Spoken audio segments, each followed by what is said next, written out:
سب لیا نے دیکھا کہ راحل نے تو یہ کر لیا، اس نے اپنی لونڈی دے دی ہے، اب لیا کے بھی اولاد پیدا ہو چکی تھی، لیا نے کہا چلے پھر میں بھی کر لیتی ہوں، لیا نے اپنی لونڈی زلفا جو ہے وہ یعقوب سے دی اور کہا جی اس کے پاس جا اور اس سے میرے لیے اولاد پیدا۔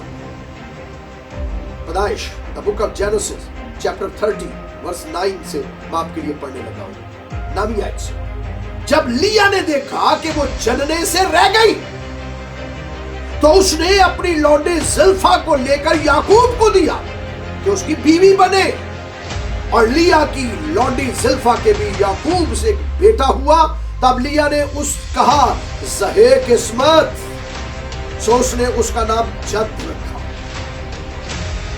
تب لیا نے کہا میں خوش قسمت ہوں، عورتیں مجھے خوش قسمت کہیں گی، اور پھر اس کے بعد ایک اور بیٹا پیدا ہوا اور اس نے اس کا نام آشر۔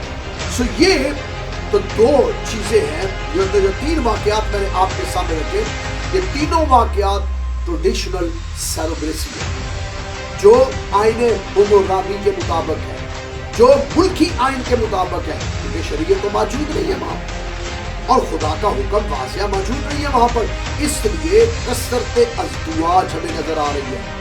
اب یعقوب کی جو بیویاں ہیں وہ تو پہلے تو راحل کے ساتھ اس نے شادی کرنی تھی نا، لیکن دھوکے سے لیا کے ساتھ شادی ہو گئی، پھر راحل کے ساتھ شادی ہوئی، 2 لونڈیاں دے دی گئی، پھر ایک دوسرے سے کہا گیا کہ اب مجھ سے اولاد پیدا نہیں ہو رہی، اتنے بچے میرے سے پیدا ہونے ہیں۔ تو جب بچے اس کے پیدا ہونے بند ہو گئے تو پھر دونوں بیٹیوں نے، دونوں بہنوں نے ایک دوسرے کو چڑھاتے ہوئے کہا میری لونڈی لے، تاکہ ان سے اولاد پیدا ہو، اور یہ آئین کے مطابق۔ اب آگے اب جو تیسری چیز ہے وہ بڑی خاص ایک چیز ہے، اور وہ ہے دیور کا حق۔ بائبل میں ایک فقرہ ہے دیور کا حق۔ دیور آپ جانتے ہیں بھائی کے بیٹے کو، بھائی کے جو ہے شوہر کے بھائی کو کہا جاتا ہے۔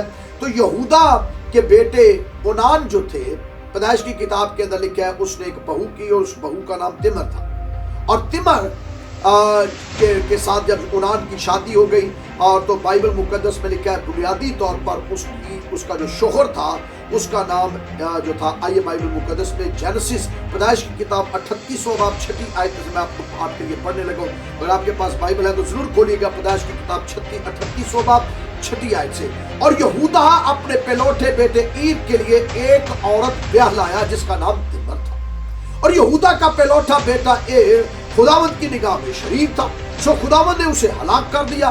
تب یہودا نے اونان سے کہا اپنے بھائی کی بیوی کے پاس جا اور دیور کا حق ادا کر، اپنے بھائی کی بیوی کے پاس جا اور دیور کا حق ادا کر۔ اور یہ زمانہ کون سا ہے؟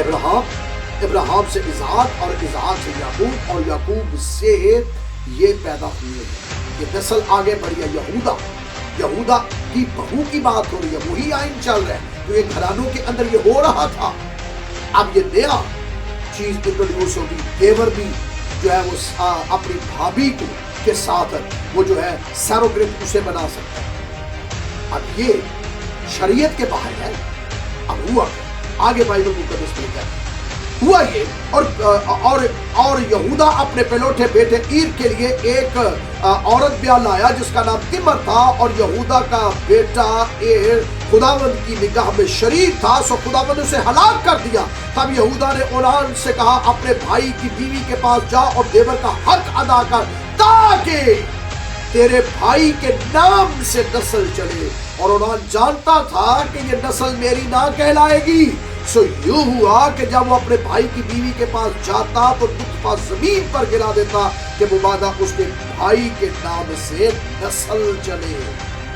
تو یہ تھا اسرائیل کے اندر اس ٹائم میں دستور کہ دیور جو تھا وہ اپنی بھابھی کے پاس جائے، اگر اس کا بھائی مر گیا ہے تو اس اولاد پیدا کر کے اس کا نام دے اور کہے کہ یہ جو ہے یہ فلاں کی اولاد ہے، میری نہیں ہے، حالانکہ بھائی تو مر چکا ہے، بھائی مر چکا ہے، لیکن نسل کس کے نام سے کہلائے گی؟ مرے ہوئے بھائی کے نام سے۔